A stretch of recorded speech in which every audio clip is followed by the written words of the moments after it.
এই ব্যাপারে কিছু আলোচনা আপনারা শুনেছেন। ঈমান এটা দেখা যায় না দেখা যায়, একটা নসিব না গায়ের নসিব। ঈমান কিভাবে আপনি ধর্ম সহ গত জুমে আলোচনা করেছি। দেখেন একটা মানুষ কাফির বিরোধী ঈমান আছে, তিনি সাথে সাথে মুসলমান হয়ে গেছে।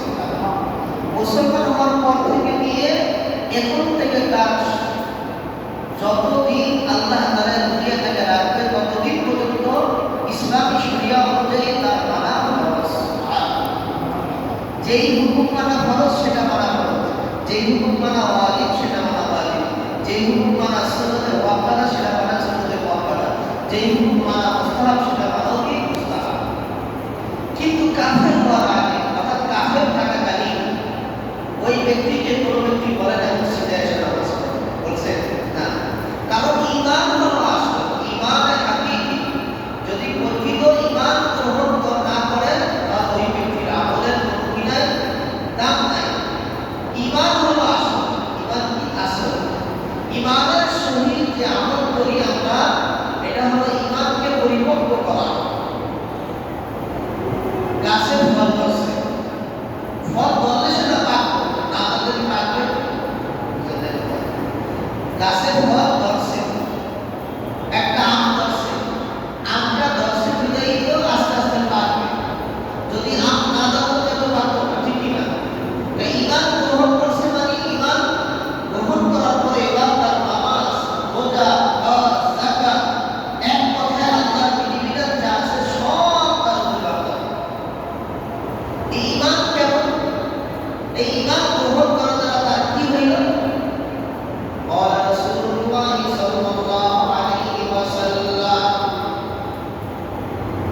الإيمان بضع وسبعون شعبة فأفضلها قول لا إله إلا الله আল্লাহ মুহাম্মদ নবী সাল্লাল্লাহু আলাইহি ওয়াসাল্লাম হাদিসে বলেন আল-ঈমান বিদ'u ওয়া সাব'ুনা শু'বা ওয়া সাব'ুনা শু'বা।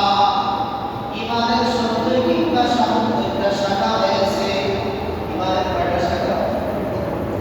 70টা শাখা রয়েছে, অথবা 70টা শাখা আছে।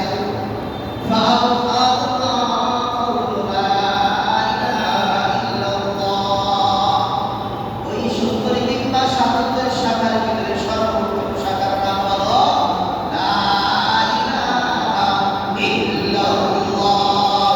লা ইলাহা ইল্লাল্লাহ। লা ইলাহা ইল্লাল্লাহ। লা ইলাহা ইল্লাল্লাহ মুহাম্মাদুর রাসূলুল্লাহ সাল্লাল্লাহু আলাইহি ওয়াসাল্লাম। লা মানে নাই, কিছুই নাই, আল্লাহ তাআলা ছাড়া কোনো কিছুই নাই, আল্লাহ ছাড়া কোনো কিছু নাই। ইল্লাল্লাহ, একমাত্র আল্লাহই আছে। ইল্লাল্লাহ মানে না, না এটা না। ইল্লাল্লাহ মানে আছে, ইল্লাল্লাহ মানে কি? আছে। অনেক ভাইরা আছে তারা বলে ইল্লাল্লাহ মানে নাই নাই, না না না, এই গল্পটা করা যাবে না। ইল্লাল্লাহ মানে আছে, না মানে নাই। ইল্লাল্লাহ মানে একমাত্র আল্লাহ আছে। সুবহানাল্লাহ। লা ইলাহা ইল্লাল্লাহ। কোনো ইলাহ নাই, কেউই নাই, মাবুদ নাই, আমার উদ্দেশ্য নাই, কিছুই নাই, দুনিয়া নাই, কি কোনো কিছুই নাই। ইল্লাল্লাহ, একমাত্র আল্লাহ আছে। আমার আল্লাহ যার আছে, তার দুনিয়া সম্পর্ক যা আছে সব আছে। ইল্লাল্লাহ মানে না না নাই, এই কথা না। ইল্লাল্লাহ মানে আমার আল্লাহই আছে। মুহাম্মাদুর রাসূলুল্লাহ। আল্লাহকে তুমি যেভাবে সাক্ষ্য দিলা, আল্লাহকে মানলাম, এবার আল্লাহ তাআলাকে মানার পরে তোমার মুহাম্মদ সাল্লাল্লাহু আলাইহি ওয়াসাল্লামের প্রতি ঈমান আনতে হবে। কার প্রতি? ঈমান। লা ইলাহা ইল্লাল্লাহ কালেমা বলে আল্লাহ রাসূলের কালেমাকে মানলেন। কয় যদি তুমি লা ইলাহা ইল্লাল্লাহ মানো, আল্লাহর শুধু মানো, মুহাম্মদের না মানো, তাহলে তুমি ঈমানদার হইতে পারবা না। এই জন্য আল্লাহ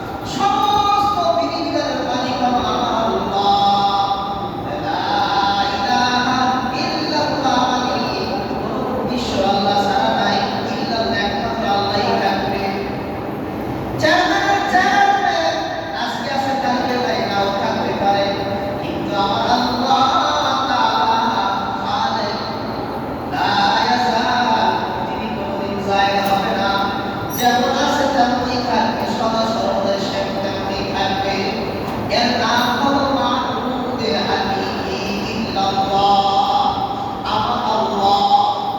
বান্দা যখন লা ইলাহা ইল্লাল্লাহ বলে, মুহাম্মাদুর রাসূলুল্লাহ বলে, বান্দা এবার মুমিন হইল। মুমিন ইমানদার গ্রহণ করলো। ইমান যে গ্রহণ করে তার বলা হয় মুমিন।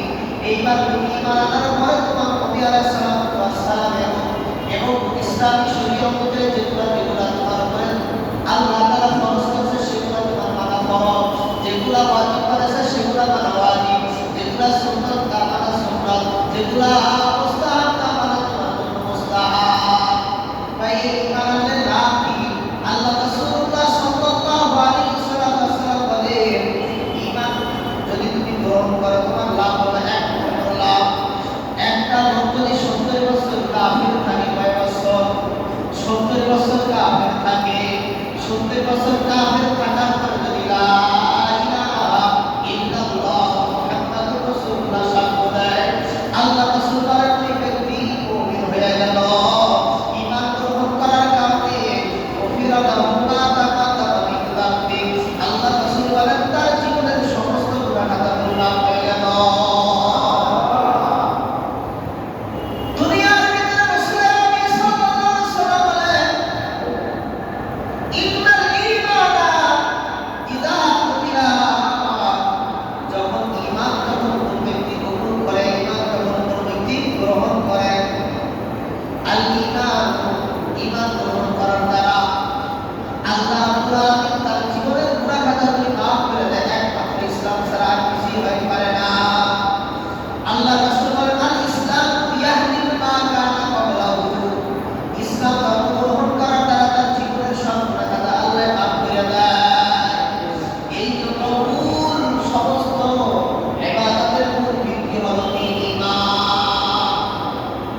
যেমন ভাবে কোনো ঘর ফাউন্ডেশন না থাকলে কোনো ঘর ভূমি ছাড়া থাকে না। এই হাবিবুল্লাহ, এইভাবে যদি আপনার আমার ভূমির নাম, বাহ বাহ, এখানে বাহ। ভূমির নাম কি? আপনার আমার ভূমির নাম হলো ঈমান। আপনি যদি ঈমান গ্রহণ না করেন, তাহলে ঈমানের ভিত্তি যদি আপনার ভিতরে না থাকে, আপনি ইবাদত করতে যাই ইবাদত কবুল হবে না। আপনি ইবাদত করতে গিয়ে আল্লাহ তাআলা কবুল করবে না। সাপোজ একজন হিন্দু মানুষ মসজিদে 2টা টাকা দান করেছে, আরেকজন মুসলমান 2 টাকা মসজিদে দান করেছে। হিন্দু ব্যক্তি ঈমান না থাকার কারণে তিনি আখিরাতে কোনো সওয়াব পাইবে না, দুনিয়ায় পাইবে। আর মুসলমান ব্যক্তি ঈমান থাকার কারণে আল্লাহ দুনিয়ার 2 টাকা 1 টাকা দান করলে 10, একে 10, 2 এ 20, তাই দুনিয়ায় নিকালে আখিরাতে দিবে ঈমানের বদৌলত। जब मिल गई मुरादो ईमान नबी से, যখন তুমি ঈমান গ্রহণ করবা, ঈমানের গ্রহণ করার সাথে সাথে তোমার ইসলামিক পয়সা পাবে, তোমার দৌলত আয়েশা পাবে, তখন তোমার দাম আল্লাহ বাড়িয়ে দিবে। এই জন্য ঈমান গ্রহণ করতে হবে আপনার আমার পরিপূর্ণ। ঈমান কবে বাড়ে তবে তোমায় বলেছিলাম। এই জন্য ঈমান কিভাবে বাড়ে সেই জিনিসটা আপনার আমার ভালো করতে হবে। আল্লাহ রাসূলুল্লাহ সাল্লাল্লাহু আলাইহি ওয়াসাল্লাম বলেন, ঈমানের শাখা 70 কিংবা 77টা, তার ভিতরে সর্বোত্তম ঈমানের শাখার নাম কি? লা ইলাহা ইল্লাল্লাহ মুহাম্মাদুর রাসূলুল্লাহ, আল্লাহ ছাড়া কোনো মাবুদ নাই, হযরত মুহাম্মদ সাল্লাল্লাহু আলাইহি ওয়াসাল্লাম আল্লাহ তাআলার বান্দা ও রাসূল, এই সাক্ষ্য দেওয়া। এই সাক্ষ্য মুখে করতে হবে, অন্তরে বিশ্বাস করতে হবে, 3 নম্বর কাজে কর্মে পরিণত করতে হবে। এবার 3 নম্বরের স্থান যখন গ্রহণ করে নিলা, তুমি পরিপূর্ণ মুসলমান মুমিন হয়ে গেলা। নবী আলাইহি সাল্লাল্লাহু আলাইহি ওয়াসাল্লামের সাহাবীরা ঈমান গ্রহণ করেছে। যেমন পবিত্র কোরআনুল কারীমের ভিতরে আল্লাহ বলেন, ওয়া ইযা কিলা লাহুম আমিনু কামা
দুনিয়ায়